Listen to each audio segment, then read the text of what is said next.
Hello, welcome to L2R. I'm Kinaesthesia, and today I'll be going over the strategy for Nefarian on the normal difficulty. Blackwing Lair was merely a setback. Nefarian is back, and now he's running version 2.0, having resurrected his previously dead sister, who you've also killed before, twice. This guy is all charged up for another round, and trust me when I say, once you begin this fight, you'll be charged up too.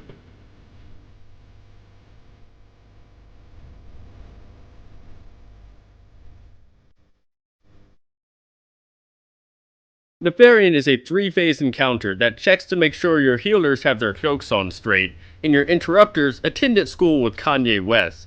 Additionally, you'll need a tank that is a fan of NASCAR, and has a fondness for the colors red and, well, red. Nefarian himself has around 98 million HP. Kinaesthesia, who you have to face in Phase 1, has around 24 million HP. Your raid should bring 3 tanks, 6 to 7 healers, and DPS with lots of interrupts.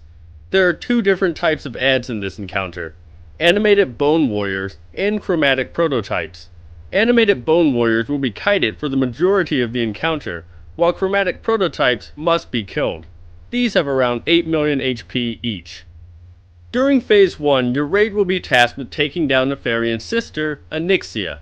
Having been reborn, Kinaesthesia 2.0 comes with a lightning charge bar. This indicates her current charge level and accident and rage mechanic for Phase 1 of the fight. When this bar fills up, she will use electrical overload and deal around 1 million nature damage to all players. This will wipe your raid. She comes with the 2 usual dragon abilities, a breath and a tail sweep, but she and Nefarian have a slight twist to their breaths.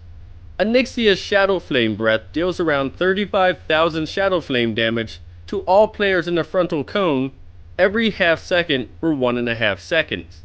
In addition, if it hits any dead animated bone warriors, they will be resurrected by the breath. Her tail lash will hit all players behind her for around 18,000 damage and stun them for 2 seconds. Occasionally, when the nodes on Kinaesthesia's sides begin to glow, she will cast Electric Discharge. This causes her to deal 20,000 nature damage per second to all players standing on her sides. Nefarian lands late in Phase 1 after casting Hail of Bones a few times. This is a shadowy void zone that deals around 25,000 shadow damage to anybody it hits. In addition, it will spawn an animated bone warrior. Once Nefarian lands, he shares Kinaesthesia's Shadow Flame breath and tail lash abilities. His breath deals a little more damage than Kinaesthesia's, but both will resurrect animated bone warriors. If either dragon is within 60 yards of the other, they will both gain the Children of Deathwing buff, increasing each of their attack speed by 100%. Not to be outdone by his undead sister, Nefarian also has some lightning abilities. Every time your raid DPSs through 10% of his health, he will cast Electrocute. This powerful bolt of lightning hits all players for around 100,000 nature damage. The animated bone constructs spawn with an energy bar that decreases over time. Once it has run out, they will essentially die off on their own. However, being hit with a Shadow Flame breath or ability will resurrect them. This is because of their Animate Bones ability. Additionally, they have Empowering Strikes. This causes their damage dealt and movement speed to increase over time. Once Kinaesthesia has been killed, Phase 2 will begin. Phase 2 will introduce lava to the room. Touching or standing in the lava will apply the magma debuff to players. This deals 5,000 fire damage every second, but increases damage taken from magma by 2,000 each time it stacks. During this phase, Nefarian will fly above your raid and rain down on you with Shadow Flame Barrage. This deals around 25,000 Shadow Flame damage to random players and is spam casted throughout Phase 2. Chromatic prototypes will spawn during this phase and will continuously attempt to cast Blast Nova. This ability deals around 35,000 fire damage to all players every 2 seconds for 30 seconds. It should be interrupted every time it is cast. Players who remain on the platform after Phase 2 is ended will be hit with Nefarian's Shadow of Cowardice. This ability deals 30,000 Shadow Flame damage to a player and increases shadow damage taken by 100%. The phase will end once the chromatic prototypes have been killed. In Phase 3, Nefarian will land and the raid will have to contend with him and the resurrected animated bone warriors. He will retain his Shadow Flame Breath, Tail Lash, and Electrocute from Phase 1, but will now also shoot Shadow Blaze sparks around the room. These look like fireballs and create spreading shadow blazes when they land. Let's take a look at how to contend with these abilities. Your raid will begin the fight by jumping into the pit and confronting Kinaesthesia. The raid should stack up on Kinaesthesia's side and proceed to DPS her down quickly. Make sure not to stand in any of the Hail of Bones animations Nefarian casts, and the off tank must look for these and be ready to pick up the adds that spawn out of them. When the orbs on the sides of Kinaesthesia's body glow, she is preparing to cast Electrical Discharge. The tank should turn the boss before this happens so that her tail is facing the raid stack instead of her side. This may get the raid Tail Lash, but will be tremendously easier to heal through than the discharge. Have the off tank pull the mobs out of the raid and either spam heal the tank while the adds die off on their own, or CC the multiple adds. Both strategies will work fine. Nefarian will have landed by this point and your second off tank should pick him up immediately. It is extremely important that both dragons are positioned carefully. They cannot be within 60 yards of each other because of the Children of Deathwing ability.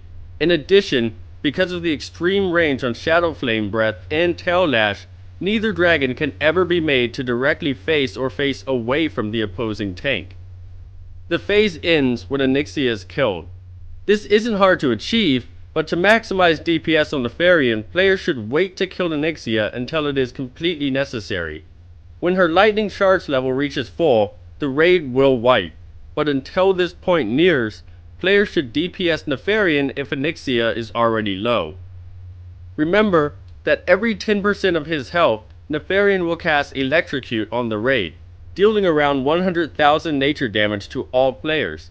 It is extremely helpful to have a raid cooldown such as Power Word Barrier or Divine Guardian ready for this ability. Make sure to be stacked up in order to make the healing for this much easier. Your raid will most likely be able to bring Nefarian below 80% health in Phase 1, which will cause 2 Electrocutes to be cast.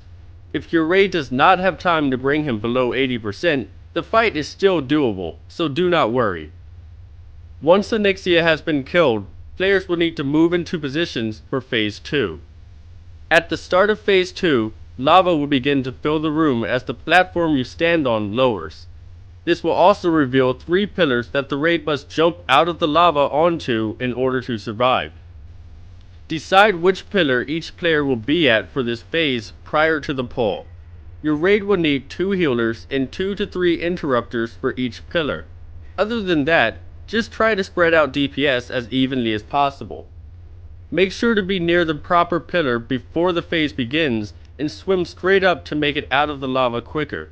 Do not try to jump out of the lava while directly against the pillar, as this will cause your character to be stuck on the pillar's lip. Instead, swim to the surface slightly away from the pillar and then jump towards it out of the lava. Each pillar will have a chromatic prototype on it that will continuously try to cast Blast Nova. It is important that every pillar have an interrupt rotation setup to make sure none of these casts ever go off. If the healers are comfortable with the damage, the range can DPS Nefarian while he is in the air. He will still cast Electrocute each time his health goes down 10%, so your raid may have to heal through this during Phase 2 if you DPS him down far enough. Phase 2 will end after 3 minutes have passed or all of the chromatic prototypes have been killed. In Phase 3, the lava will disappear and Nefarian will land in the center of the room. Have a tank pick him up, and the raid should stack on one side of him in melee range. When the animated bone warriors resurrect, your off tank should pick them up and begin kiting them around the outer ring of the room. Alternatively, you can opt to have members of your raid CC the adds.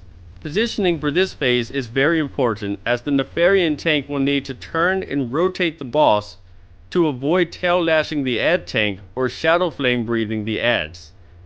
Fire will spread around the room during this phase, and if it encroaches upon the raid stack, the raid may need to move through the boss to the other side.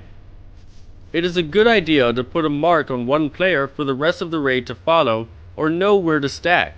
Try to use raid cooldowns or any kind of damage reduction abilities for the electrocutes every 10% of Nefarian's HP. Phase 3 may seem long and drawn out, and frankly, that's because it is. It's a phase about sustainability. Can you keep the fight going and execute properly through the rest of the fight? The most difficult part of this encounter is Phase 2. Once you've selected your Phase 3 strategy and are capable of making it to that point in the fight regularly, the fight should not be very difficult anymore. Thanks for checking us out here on L2R.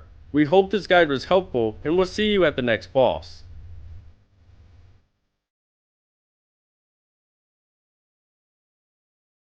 I wasn't feeling so good. I just didn't feel like playing anymore. So I went home, and I got all comfy and cozy and all scrunched up in front of my phonograph. And I sat there